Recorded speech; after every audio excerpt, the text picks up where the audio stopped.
Everybody. Welcome back to the IdeaGen Global Leadership Summit. I'd like to invite up Sanjay Kommera, CEO of Excel One. Sanjay, welcome.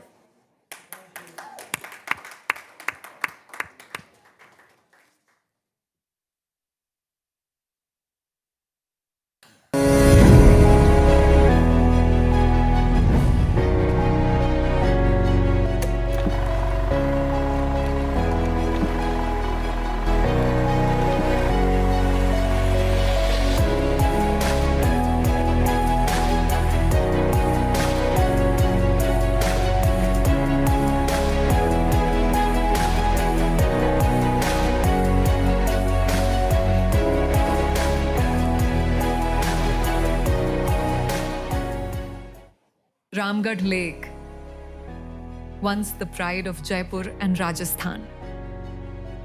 A lake that quenched a city's thirst, nourished farmers' fields, and carried the dreams of a nation. Here, in 1982, the Asiad Boating Games were held. Ramgad stood as a symbol of India's promise, beauty, and strength. But for the past 20 years, Ramgad has been dry, a victim of human greed and encroachments, a victim of neglect. What was once a jewel of Rajasthan became a barren scar. यहाँ सब पानी की बहुत बड़ी समस्या है, क्योंकि पहले रामगढ़ में पानी था ना तो जयपुर सप्लाई करता था। पानी जरूरी है साहब। पानी आ जाए तो किसानों को समाधान हो जाए, खेती होने लग जाए, पैदावारी बढ़ जाए, बहुत बढ़िया है साहब। जयपुर में पहले जैसे कि यहाँ से पानी जाता था, यहाँ से जब रामगढ़ बांध से, अब फिलहाल यही सूखा पड़ा है तो फिर कहाँ से जाए जयपुर? टैंकरों से पानी चलाते हैं। अगर बांध में पानी आ जाए तो सभी किसानों को समाधान हो जाए। Hope faded. The lake, the people, the city, all waited, but water never returned. Excel One stepped in, a global climate engineering company on a mission to solve the world's water crisis. Through technology, through regenerative agriculture, through pollution control. We came to Ramgad not with doubt, but with belief that even here, hope could rise again. We met with the government of Rajasthan, with officials, with communities. And together, we chose Ramgad as the pilot for the world's first precision-based cloud seeding mission, powered by modern drones. We built drones unlike any before. Hybrids of quadcopters and fixed wings. Drones designed to climb as high as 4.5 kilometers. Because at Ramgad, clouds live far above ordinary reach. For 2 months, our team studied every cloud, every inch of the land. We found the harsh truth. Moisture was gone. The soil was choked with silt and wild juliflora. The clouds too weak to rain. This was no small challenge. This was a test of human will. Finally, the day came. 50,000 people gathered to witness history. But in the noise of excitement, personal drones, thousands of phones, the signals failed. Our drone did not fly. Negativity spread. Doubt returned. The world said, "This is futile." But we did not give up. Day after day, we tested. And then came the breakthrough. Delhi and ATC informed you? Yes, inform all. Which one? Delhi? Delhi and Jaipur. How long? For 55 minutes. 55 minutes. Then starting anywhere? 10 minutes. 3, 2, 1, arming the drone.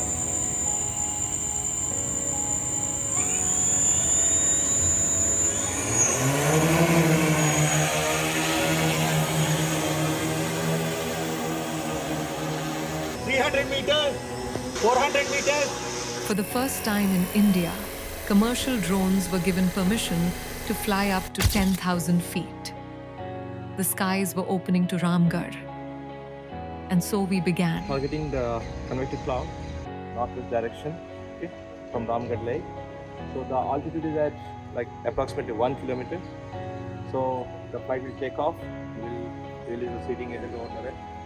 And the cloud base is at 960 meters. Our drones climbed 1.5 kilometers 2 kilometers, higher than ever before. Precision cloud monitoring, Release the seeding agent.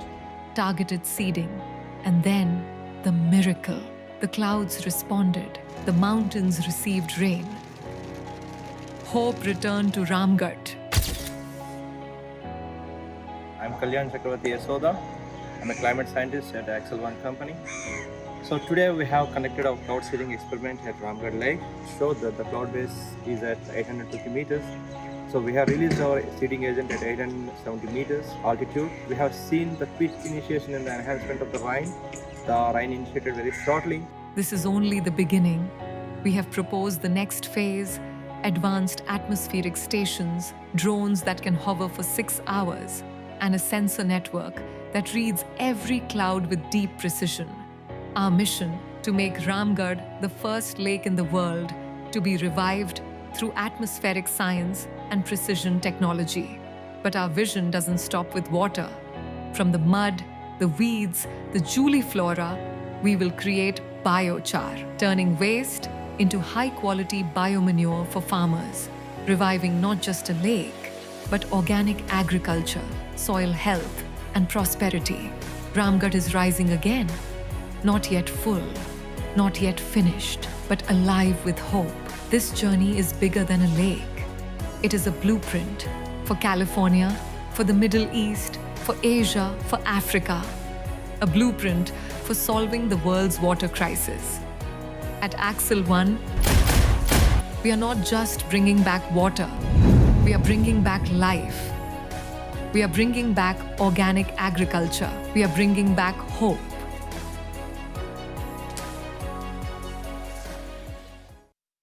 Thank you.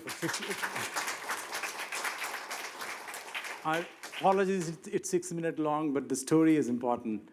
All right, George, thank you. Well, what do you say to that, Sanjay?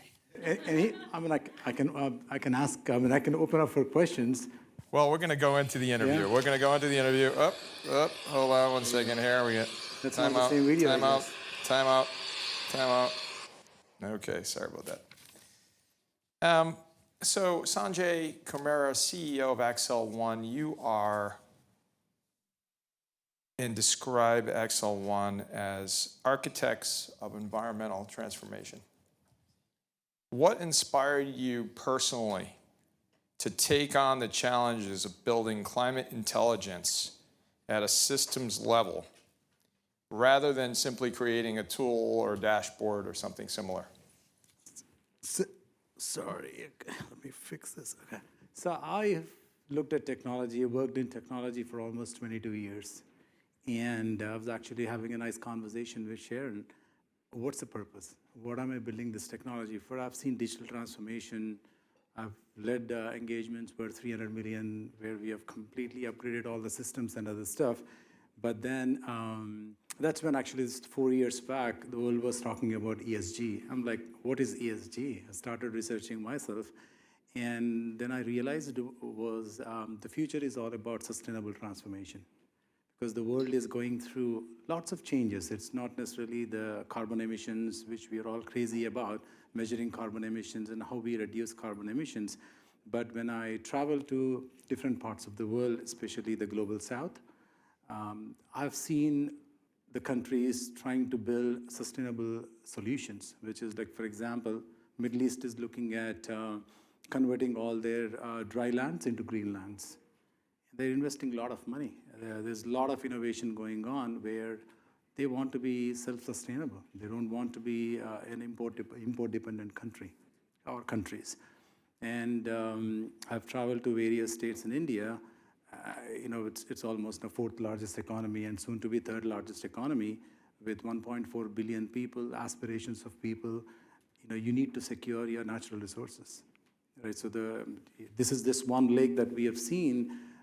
There are 33 lakes like that in one state, which are almost dry, it's because of various reasons, human encroachments and all that stuff. I think that led to, kind of changing our course of action from the traditional ESG to solving the problems. And one thing that we have realized, Wendy is here, and the entire leadership is, people are not going to change so easily. And you could have million regulations. You can, again, regulations depend on which country you are enforcing them. There are a few countries people don't care about regulations. Then how do you build technology to solve the problems? And that's what Axel One is all about. Well, it's an incredible vision, and it goes back to what we talk about here, why we're here on the sidelines of UNGA in 2025, which is global leadership. Right. And leadership in general and the leadership principles. It's a day filled with global leaders and luminaries like yourself coming in to talk about what is so important. Why is leadership so important? I think it's just, there are a lot of problems in the world, right? I mean, if it's not only people, the species, right? So, when we look at Axel One, you saw the tagline, engineering Earth's comeback. So Earth doesn't mean it's only humans, right? A lot of species are struggling. So eventually we have to be, as a leader, you have to look at a broader perspective. You cannot just focus on people-centric problems, but look at everything around you. And so you're focused on solving problems at the infrastructure layer, which is fascinating. What does this exactly mean in practice? Like, what is the infrastructure layer in practice? And for governments, industries, and communities, how do they then engage with your platform? I think this goes back to the technology transformation, right? Number one is if you have to solve the agriculture problem, right, where you empower farmers, you bring in technology. And I'll give you a classic example. We just made a proposal to Middle East and India where we onboard all the farmers onto our platform, and they can sell it anywhere in the world. Right now, the problems that I have seen is the farmers do not have access to technology, and they just have to we call it as MRP rates, right, which are the rates set by the local governments. And sometimes when you have more produce, your price goes down. Right. Instead, if you have a technology platform where a farmer in India can sell it to Mexico, I mean, that's an empowerment for farmers. Sure. So that's how you bring in technology. And the other thing that we are focused on is the pollution control. So for that, you don't need big factories and other stuff. We are working on a concept called smart streetlights that can actually look at the localized pollution and sequestrate. So instead of just having a traffic light, you could have a smart traffic light that can actually sequestrate pollution. It could be a small version, but you have to build in technology like that, where you're empowering your farmers. You're looking at the water. For example, this particular lake, we have deployed a lot of AI. But AI, again, everybody talks about AI crazily, but now, how do you deploy AI use cases to really understand the problems? So we looked at the clouds like it's 20 years dry, and the clouds are pretty bad. They don't have power. They don't have energy. So how do you deploy sensors and really understand the cloud patterns and give you the rain? So that's how you bring in technology, and our platforms help. It's incredible because you're that example of the leadership we're talking about, is seeing around these corners as a leader and not being complacent. Yeah. Complacency is a killer. Yeah. Right. And so you describe Axel One as a purpose company for a regenerative future. We saw some of that in the video. What, Sanjay, seeing that you're peering around corners, what does that look like in 5 or 10 years from now? I think when we talk to governments now, I mean, I've met multiple governments across different countries.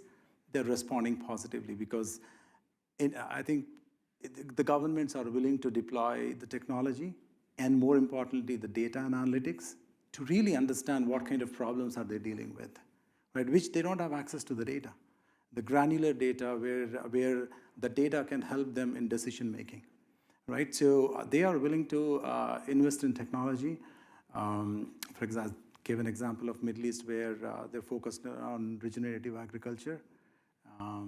India, and I've been to Australia. There's a lot of momentum over there on sustainability, on bringing in green technologies and stuff. Again, I'm not wearing the carbon emissions hat here, but really, how do you empower people? How do you bring these technologies to build a sustainable future? Incredible. And so looking ahead, it sounds like you're pretty optimistic. What gives you, Sanjay, the most optimism? Like, why are you so optimistic about the future of climate intelligence and the role that Excel One can play in that? To answer the first one, I think that there are a lot of opportunities, and the world is messed up right now. Messed up in the sense I'm not getting into the political aspects, but from a climate standpoint. We are seeing, even in Texas, the floods were crazy. And we talk about California wildfires every year, and it's happening from past 15 years. What did we do to fix it? Right? So I think that's where there are opportunities to bring in technology, the precision deep technology, and that's where you can have significant impact of AI, and the governments are willing to listen and implement, because end of the day, it's property damage, it's loss for insurance companies, et cetera, all that stuff. Now, Axel One, we want to be that leader. We want to be that leader. We want to be that innovation company focused on all three aspects, the earth, water, and air. You know, we could go on for days. Absolutely. But thank you for the inspiration, and thank you for your leadership. Sanjay Kommera, Excel One CEO. Thank you for having me, George. Thank you.